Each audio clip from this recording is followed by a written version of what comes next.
Okay, we are back at the Ridge Roundtable podcast, and things look a little different. At first, when you texted, actually, that we weren't able to sit where we normally sit, I was thinking that we were having to switch seats, and I probably would have gone out on strike on day one. If Jeff and I were opposite. So we have awesome volunteer Jackson, who is willing to come in and help us out with this stuff. And I was about to fire him on day one. And grateful. Had a good run, Jackson. Time to leave. Can you imagine how startling it would have been for you if you looked left and I was over there? No. I don't think you could have done it. No. But we are sitting a little closer together, which is good. Which is fine. Yeah. So if I accidentally spit, I'm extremely aware there's cameras. Yeah, you are. Extremely aware. Yeah. We had, it's funny, actually, Jackson doesn't know this, but we had celebrated for probably months on the podcast that we no longer had cameras. And then what happened was there was about no less than a dozen people who were like, you need to get cameras. That is true. And we're like, okay, fine. So here we are. Well, I noticed how much you didn't ask. You just informed. And I was like, yes. Informed that we're going to have cameras. That we are going to have cameras. Yeah. But you were right. So many people have said that would be so much better if we could just watch. Yeah. So if you are let's see if they still feel the same. same. What you asked for. And if you're only listening on Apple, Spotify, and so on and so forth, and you have no idea what we're talking about, you can go to YouTube and check it out, or follow us on Instagram at I actually don't know. So we'll let you know next time where you can follow us on Instagram. But anyway, well, we're grateful to be back, and so we're going to have a series, and we'll talk about that series a little bit later. But what we wanted to do today is sort of just catch up. Honestly, it's quite just the warm up for us. I mean, literally, I think it was fall 2024. And as of recording, we're midway through 2025. So it's been a little bit, and so, but honestly, I think people have always told us they really appreciate just to hear kind of where we are and how we're doing, and so. I just thought we could share, generally speaking, some general thoughts, and then get into the Word a little bit about what we've been reading, and then we'll tell everybody about our series coming up. So, what has the Lord been doing in y'all's lives? Gosh, so if the last time we did this was kind of this time last year, right? Mm-hmm. So I have officially have no kid at home. Yeah, wow. So from last year to this year, my daughter graduated from high school, and so we have a little bit of time left, but she's about to head off to college, and so big changes for me and all the things that happened in a senior year of high school. Yeah. So lots of things. It was a hard year. Yeah. And so God has taught me a lot about himself and about some suffering and about growth. And, there's pretty much nothing harder than watching your kids suffer. I think all of us can tell our story about that. Yeah. And we had a hard year at my house. And so personally, God has taught me a lot of things. We'll get into it a little more later. But that's been us, is that we had a senior year. Yeah. And started a new job as the Equip Director. And so that was super fun. Yeah. Well, I was just about to say that for all of us, not speaking necessarily for you guys, but just thinking about the three of us and the absence, reminds me that all of us went through major changes. We did. From a professional sense and even personal sense. I moved, and had to sell a house, and that's a whole thing. And then switching jobs and so on. And so, I think that's what I a little bit appreciate about this podcast too, because it kind of. We do talk a lot about what's going on with our life, and we don't make it about us. We make it, about the scriptures and whatnot. But I think it's important for people to hear about and from a church staff, how we are applying what we're teaching. That we're not just, all of us teach and equip, and all of us think, we like reading and academic and all that kind of stuff. But we're real people, real Christ followers that that actually have to practice what we're preaching. Yeah. And so anyway. Yeah, Jeff, what about you? Yeah, have another grandson since the Yeah. last time we met. Yeah, Weston's 9 weeks, something like that. Shepherd turns 2 today as we're filming this, which is crazy. We moved. We're selling a house. Job role change, I guess. You tragically lost a dog. Put a dog down. I didn't think we were going to go there. I'm sorry, but it was sad. It was. Yeah. It's been a wild few months. Yeah. It has. But yeah, all in all, good. Yeah. All in all, good stuff. Yeah. So I guess we're going to get to the stuff we're learning later. Well, no, I mean, I'm completely like surprising you both because I said I'm gonna have you guys go, and I lied. Okay. Because I actually was thinking about this, and the phrase I did say before we started recording was one big theme that I learned, or what I was, one big thing that I was struggling with this past year is that when the phrase we joked about, I don't know whether it's appropriate or inappropriate, I don't know, but when you get bumped, what is inside comes out of a man.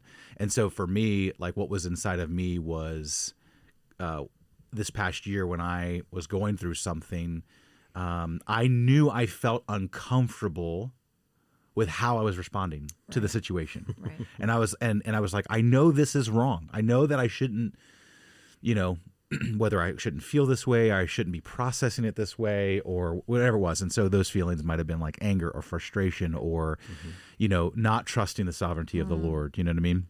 And so it just so happened that, and maybe it didn't just so happen, but in men's ministry, we were in 2 Peter. And I think about Peter's life, and I think about his failure. I think about, when he struggled, and he cut the guy's ear off. He yelled at Jesus and said, I'm not going to allow this to happen. He denied Jesus 3 times. And then you've got the breakfast on the beach in John 21. And then you've got all of a sudden a changed Peter, transformed by the gospel. And then you have his letters that he wrote. And so I'm in 2 Peter chapter 1. And I just love verse 3. His divine power has granted to us all things that pertain to life and godliness through the knowledge of him who called us to his own glory and excellence. That's verse 3. Verse 4, by which he has granted to us his precious and very great promises, so that through them you may become partakers of his divine nature. So I just love that because he instills, like he wouldn't have said that while Jesus was walking the earth and while he was, so audacious and bold and ignorant. Yeah. But he's saying these words through having gone through things, having been bumped multiple times, not liking, like when he's denying, you could just feel when you read the scriptures about him denying Jesus, he's like, it's like weird. I don't want to be doing this, but I am doing this. Right. And then Jesus comes in and he transforms him, and he's able to write, hey, I have access, by God's grace, I have access to everything I need for a life of godliness. And I just need to remember it. I need to dwell in it and rest in it. And then here it comes back to the promises of God. And so I've been doing a lot of that. Yeah. I've been doing a lot of that, coming back to the promises of God, coming back to the sovereignty of God, coming back to what is true. And not just fleeting feelings. So, yeah. When I think about the Peter story, I do think about Jesus talking to Peter afterwards, and Peter, do you love me? You know I do. Yeah. Peter, do you love me? You know I do. And then I think that third time that Jesus asked, I think it kicked in for Peter, like, oh, I denied him 3 times. Yeah. Peter, do you love me? Peter, do you love me? Peter, do you love me? And it just is the kindness and sweetness of Jesus to be like, yep, I love you all 3 times, Peter. You're accepted all 3 times that I'm saying this, not just the first, not just the second, not just the third. And so I think about just the kindness of the person of Jesus. Right. That's good. To have known that Peter needed to hear all 3 times. It's okay. Yeah. It's okay. It's okay. You're still qualified to feed my sheep, feed my sheep, feed my sheep. I really appreciate you sharing that, because when you're responding to a situation where you're frustrated or angry, it's quick to swing the pendulum of shame and guilt. Yeah. And when you just described that interaction on the beach, it reminded me of Genesis 3 when God pursued Adam and Eve in the cool of the day.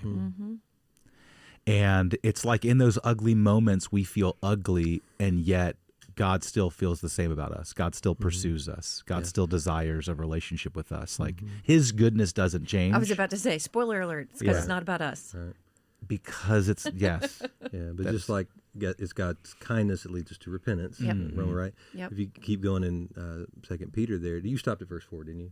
I did. Okay, yeah. So then it's because of those things that you said, which are true, because of that, we make every effort to supplement our faith with virtue and knowledge and self-control and steadfastness and godliness and brotherly affection and love. So there's things that we need to do because of that, not to earn that, not to try and somehow fix something with that, but to somehow fix something with this.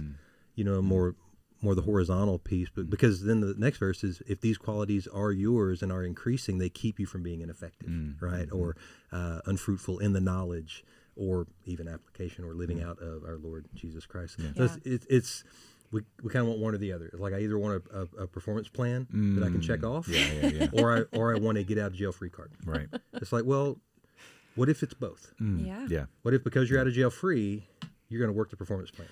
Yeah, totally. And I think You know that what I mean? that's, it's the, I love that he started in verses 3 and 4 with, we have all things accessible to us. We have his promises to cling on, and it motivates us. And it not only motivates us, but it gives us the fuel, the ability to do the list. So, I mean, that's what you see in Peter's life, I think, right? So he was so grateful. Yep. Yeah. You know, and gosh, I mean, in Acts, like weeks later, after that encounter, he's screwing up again. I was about to say, he and Paul are getting in a big he's old fight. He's a bigot. He's, you know, whatever else, you know, and so he continued to work those things out. So it was a constant working out of salvation with fear and trembling all along the way. And then we have this great snapshot on a Tuesday. He wrote this letter where he's real clear. Yeah. You know, that kind of thing. And can I work something out theologically in front of you guys that I wasn't sure I was going to talk about, but this goes right here.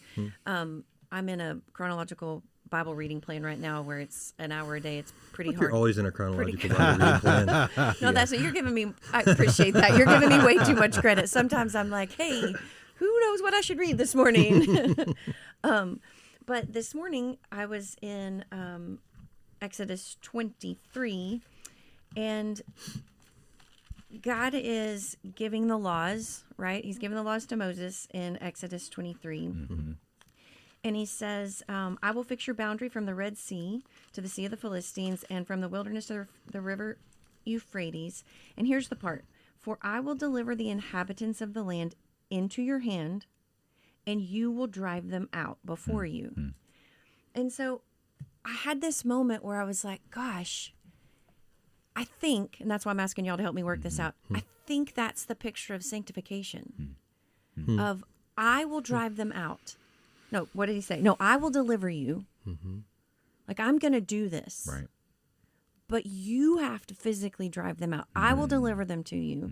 But you have to physically drive them. They're about to fight to do this for years and years and years and years. And yet God just said right there before they ever started, it's done. And so I haven't thought this through, but I sat back. I mean, I physically sat back in my chair and said, is this kind of the Old Testament version of you have everything you need? You have my promise, you have my power, you have my presence. Right? That's right. You have everything you need. Pretty good. Now go do it. And I think sometimes in my search to not be legalistic and to not be performance plan driven and to not be works-based righteousness, I forget that I have a role to play.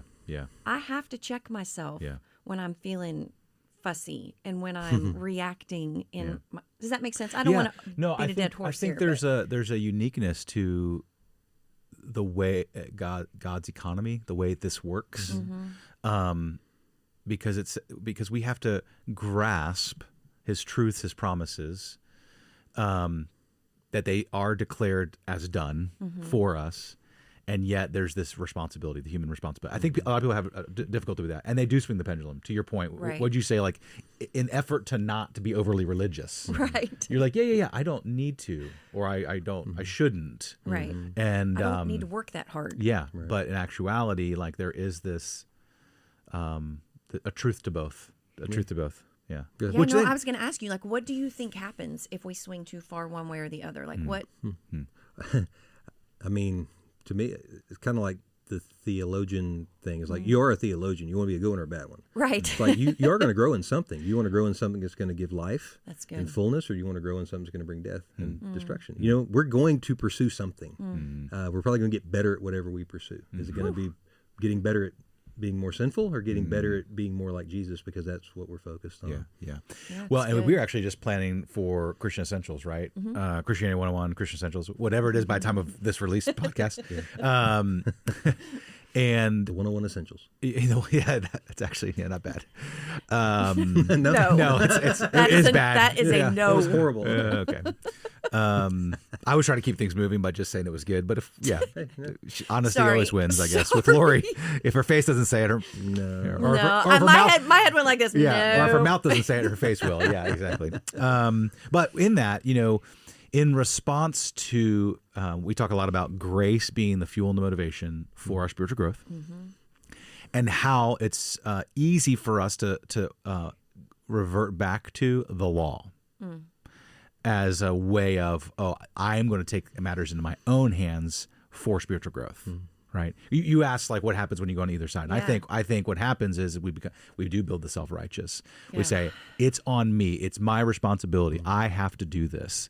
And it's a lot more, gray's the wrong way to put that, but there's a lot more tension in it. That's the thing. That is a true. Everything you just Yeah. said is true. Right. It's just not completely true. Right. That's good. Yeah. And that's the thing. Like, I was actually talking with a woman, a month ago, who was convinced that God just loved her less and valued her less because she doesn't see spiritual growth in her life. Like, she's leaning into grace, but she actually wasn't working at all. Like, when I said, well, so what's your time like in the Word? Like, how are you working to serve him? She was like, well, I don't want to do those works-based things. I want to lean into grace. And so she actually had it backwards. Not backwards. You do want to lean into grace, right, but right. she literally thought like What produces the grace of God in your Yes, life, right? Yes. And so she didn't have both of those things connected. And so it was the opposite of what you were talking about, where she was like, well, I just can't do it. I'm not a good enough Christian. And I was right. like, oh, wait, you're not doing anything. You can't not. And so we have this weird thing because whose job is it? Yeah. It's 100% God's job and it's 100% your job. And that math doesn't add up in our little brains. Yeah. There's a bit of a mindset, though, of, kind of the person that says, I really don't want to go to the gym until I'm in better shape. Well, you might have to go to the gym to get in better shape. Right. Yep. Right. So there's work you have to do that will result in a certain thing, but you have to put yourself under the in the systems or in the environment for that to take effect. Right. And so I feel like some of our walk with the Lord is that way. It's like the environment's right here. Now, we can choose to put ourselves under that, whether it's authority or whether it's grace or however we want to play it out, because it's still one God. So whichever term you want to attach to, it's still Him, right? But we want to be outside of that, have it our own way, and then wait till we magically just get there somehow, which never happens. But we want to put ourselves under that, and then then do the things we have to do as God does the things that only He can do. Yeah. That makes sense. Yeah. So I guess, And both. what do you do when you just feel in a desert? Like, what do you? Because I was just thinking about this. Because the visual that I came. I usually dig harder into the sand. Yeah. What do you do? Let's be real honest. I'm just like, Let's see if I can see how deep a hole I can dig in the. Well, I think that's what we're talking about, because I think, let's say you're in the literally, you either keep digging or you just like let the crows at you just lay down. You're just like, forget it. Desert crows are crazy. Where are they coming from? I don't know why that's so funny. It's because I have a visual Yeah. of Jeff like in a desert by himself with a With a shovel shovel and some just- crows. and some crows. And he's like, "What is happening?" And some grass fertilizer to try to. yes. Absolutely. Hey, He's like, I'm doing all get the this growing. things. Just give me a minute. Just needs a little water, a little time. Okay, this is a complete pause joke about how often Jeff texts us yeah. about what lawn maintenance he has currently Twice this week. I have a new yard, I have. and so there's things are happening for the first time, and I'm excited about them. Like, hey, I just mowed it the second time this week. First dap of fertilizer down. It's starting. Unless you think he's kidding. No, it's Nope. it's That's exactly. And by the way, there's a commercial brought to you by. If you want Jeff to come look at your lawn, just here's his cell phone number. That's right. seriously. Okay, so Where are we? let me do something I never do, In the which desert is with crows and a get us shovel. back on track. Yeah, that's a shocker. That is not my job. It is. I never think we're off track. Hey, listen, I've learned this past year. I just need to start going with the flow a little bit more. You know what I Yeah, mean? is that what you learned in your suffering? Well, what I was going to say was, what do you do? Like when you are in the desert, we're talking about that. I think that that's a question that's answered almost the exact same way as we answered the sanctification question, because you depend on God. You remember who He is, but you got to do some work associated with that as well. And so, Joey, can I tell a story about where I thought you were wrong? And I'm not. But that's what's great about this is we get to prove that Joey's always right. I really think you were wrong. I just couldn't figure out what you meant. So here's the situation. You can figure out how you were right. It's the same thing. Because as a 3, there's a route to me being right. And she just hadn't found it. There's always a route to you being right. Proceed. And Jeff and I at some point are like, it's fine. We're done. It's fine. Just let it be. It's fine. You're right, Joey. It's tertiary. It's fine. It'll be fine. So we were having a planning meeting a couple days ago, and we really were kind of, what had happened was Joey was caught in traffic, and then he tried to fix being caught in traffic. That's actually a great way to put that. Yeah. Yeah. And that which, didn't work out very universally well. speaking, never gets you somewhere quicker. Correct. But Joey doesn't like to sit still in traffic I'm the same way, or man. in life. And so Look at my leg. And now this camera, probably my shirt's bouncing. and My you're leg is twitching. bouncing. Joey doesn't like to sit still metaphorically or literally. How about that? Well said. And so he made some turns that he thought were going to get him there quicker, and they added time, and he was already upset. And then we're getting all these texts about how much later he is going to be. In the meantime, Jeff had sent him a podcast to make him mad, and he was listening to the maddening y'all a podcast. podcast to listen to. It just happened to make Joey mad. That's what happened. I've missed this. Now people can just see how red we get when we talk about one or the other. So the point of all of that was we started sharing about just a little devotional. I had been in the book of Job that morning, and Job really was talking about how much better his life was before, like how he felt God's pleasure. He felt like he was making good choices. He thought he was representing God in a way that was noble and peaceful and all of those kinds of things. And then his life, of course, just turned upside down. And the more inward Job got with his thoughts, the more he was kind of going through like, but I did all these things, and those things were true. He had done all of those wonderful things. But the more he did that, the more he got inside his own head, and the more he actually got depressed. And then someone says to him, hey, you need to stop, and you need to lift your eyes into the clouds, and you need to just look up and realize who you are and who God is. And so I'd really been pretty convicted by that, because I've had a year where there were times when I was like, oh, life was so much better when. And you made the comment, yeah, but I get frustrated when people say the solution to every problem is just God. Like just give it to God. Just look at God, just whatever. And I knew what you sort of meant at the time, but in my brain I was like, but what else are we to do? And so what you got? Yeah, no, and I think we have become in a culture where we're not okay with what I meant when I said that is we're not okay with being in process. We feel uncomfortable when other people have not yet arrived where we've arrived, or in a spiritual truth or a spiritual season or whatever. It's like, and we out of seeing someone else uncomfortable, we get uncomfortable.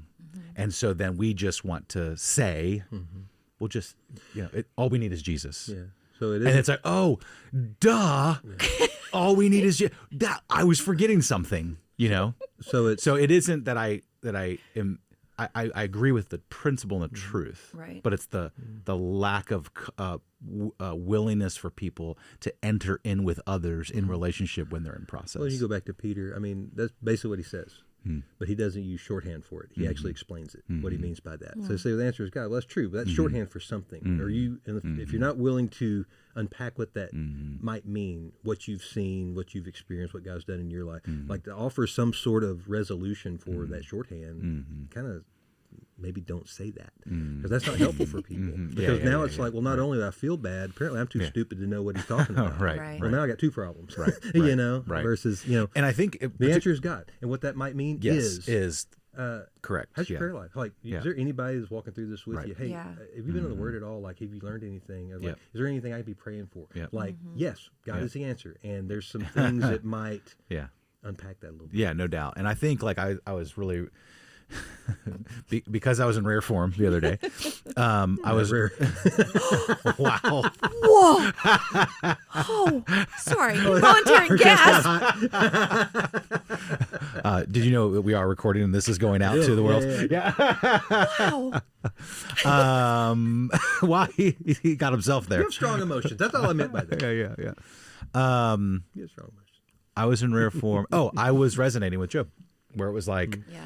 I would hit that friend in the face Right. if I was Job. You know, it's Right. like you know, and I can't remember the exact text or exactly what the friend was saying, but it was like, yeah, Job was in process. And I think we preach that around here. It's like progress, not perfection. And so there's got to be a want to, there's got to be a willingness, there's got to be a level of humility Yeah. to want to grow and have a want to for growth. And I think going back to your point, Jeff, like what we would never want is someone going through something where they're feeling big emotions and where there needs to be a recognition that it's kind of where I began, where I knew that my feelings were not what I wanted They weren't or aligned how with- I wanted to respond. It wasn't aligned with like what is true about no one is sovereign over our lives except for God. So everything that happens is of the Lord, whether it looks like my anxiety or frustration should be at man. It should be a surrender unto the Lord. Yeah. Does that make sense? Yeah. And so, yeah, what's going to happen is you're going to get bumped in life, and there's going to be hard things in life, and we're all in process. I appreciate that word surrender because I think that's, I mean, if we're talking about that in battle terminology, we're not saying that you shouldn't fight to have healthy emotions and to have healthy experiences. Those are things worth battling for.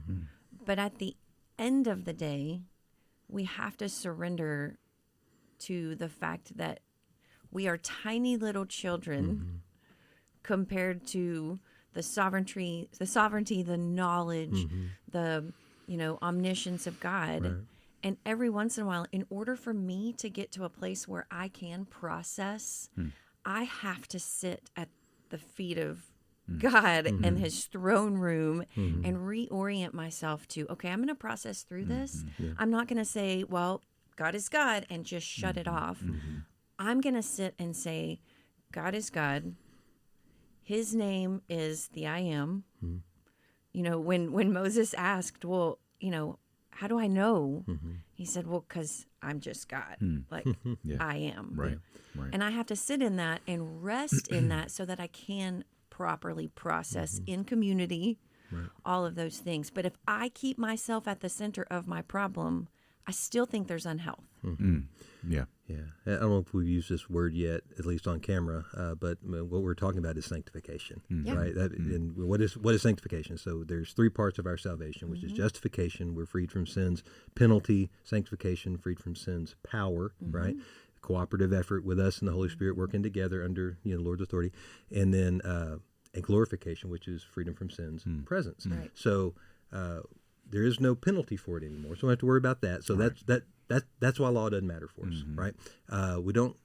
We're not at the point yet. If we can pinch yourself and feel it, you're not at the point yet where where you're free from sin's presence, right? So, but we're free from sin's power, provided that we again stay under the authority of the Word. We stay in community, like the systems that God has put in place for us to experience His grace. That's good. That kind of thing. And so, I wrote down just the things that God's teaching me, and it kind of goes into a lot of this same stuff. And I make it a little more, a little less spiritual, a little more practical. There's a great book called Thanks for the Feedback. I've mentioned it to a bunch of people, and I didn't find it. Craig Groeschel on one of his podcasts talking about it. But in it, he talks about having a growth versus a fixed mindset, right? And so are you open to learning something about yourself that you either didn't know or you were hoping that someone else would never notice, right? Because that's maybe God's grace to you of allowing you to see something that you can't see, because all you can see is looking outward. Yeah. No, you can't see what people see when they look at you, right?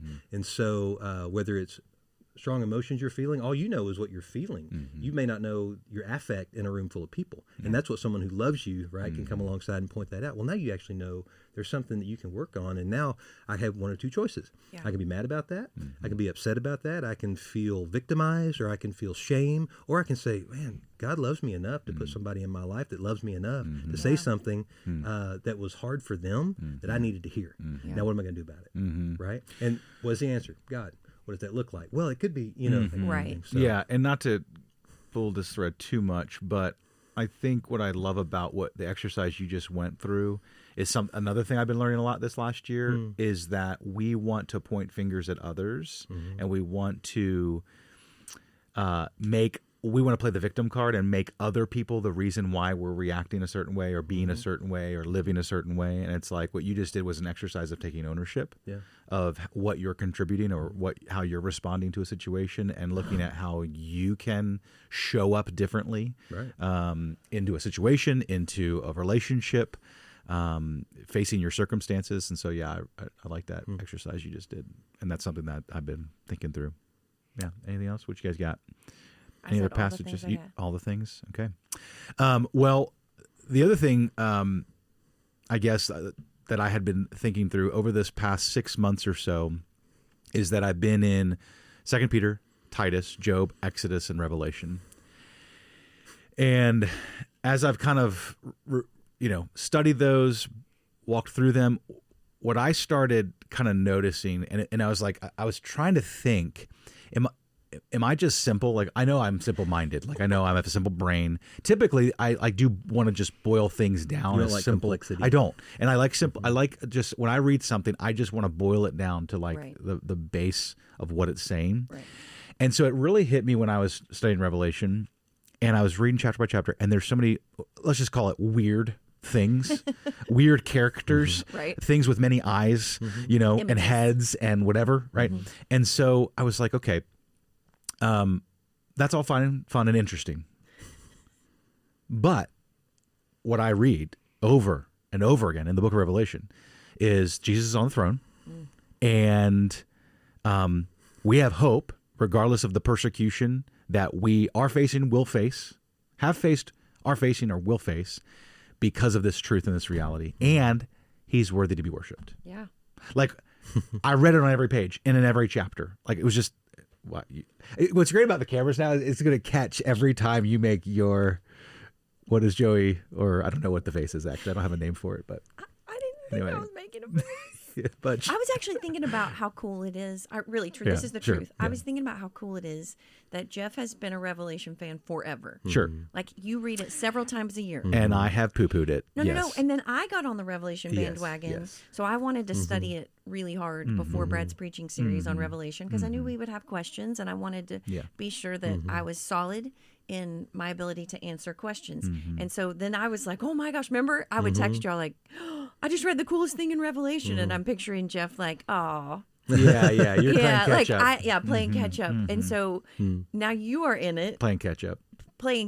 But my point is, I think it's actually cool that as each of us have kind of spent significant time in Revelation. We just come out with different lenses and different, like, I like to go down the rabbit hole of what does that mean? Yes. Yeah. Because you don't, fancy that as much. Right. That's fine. Yeah. No big deal. Yeah, But, totally. it's like that's where doing it in community is so much. Yeah. Well, and my typical lens has been like, oh, this is just like in the Old Testament when. Yeah. So I've done my thing with it, and he's done yours. Yeah. And I just think that's actually why I was making that face, because I thought it was kind of cool. And I think, and so when we read these things, we see threads. We all see separate, different threads in the same book. And what it showed me is, if I go to, let's say 2 Peter, I see a reality of a transformed man in Peter because of God's grace. And so grace is a thread. And then when you go to the book of Titus, it's instructions to the church to live out of God's grace. And Job, enduring and persevering difficult things, trusting that God is in control and his sovereignty.